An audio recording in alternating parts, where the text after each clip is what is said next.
sorpresa txiki bat, hau mireni ez diot esan, da hemen onelaxe bukatu nahi dut, eskartuz eta eskarronez, eta gustatzen zitzaidan, eta uste gustatuko zaizuen, gauza bat kantatuz. Hau, lurrean, lurra da, handik etorria da, eta gustatzen zait, kantatzea, eta detaile horrekin bukatu nahi dut, eta hementxe kantatu nahi dut hori, Lurra izeneko kanta, Michel Dicok neuretzat egin duen kantarik ederrenetakoa, eta ez nik hitza jarri nizkiolako, baina baita hitza jarri nizkiolako ere, gustatzen zait kantatzea, nun lurra hemen espada, nun makila hau etxera daramadala espada, eta orduan nahi nuen detaile horixe izan, pixka destarria nekatua dago hortua daukat, baina lurra kantatu nahi dizuet, zueri eskartuz, dena eskartuz, ingurua eskartuz, eta azken batean, bihotz baten lurra emanez. Lurra da gure alaba, lurra da gure ama, lurra izpalurra arreba, lurra da gure aurra.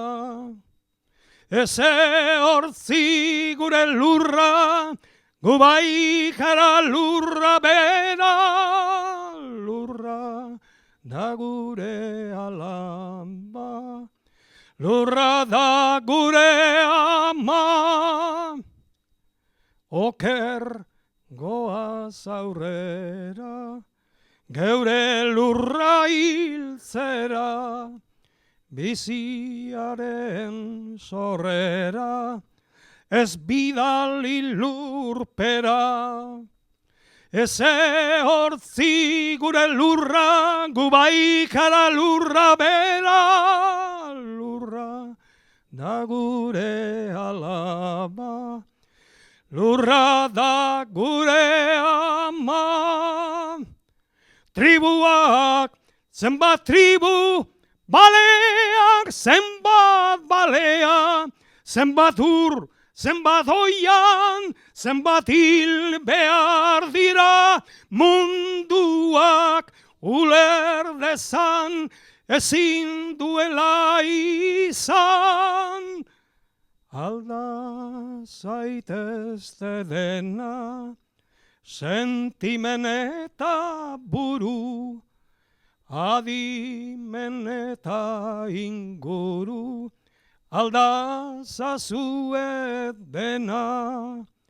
Eze hortzi gure lurra, gu bai gara lurra bera, lurra da gure alaba, lurra da gure ama. Tribuak, zenbat tribu, baleak, zenbat balea, zenbat ur, zenbat oian, zenbat hil behar dira, munduak uler dezan, ezin duela izan.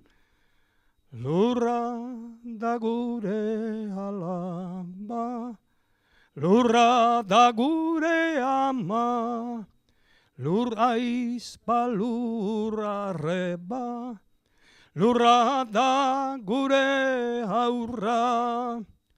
Eze hortzi gure lurra, gu bai gara lurra bera, lurra da gure alaba, lurra da gure ama.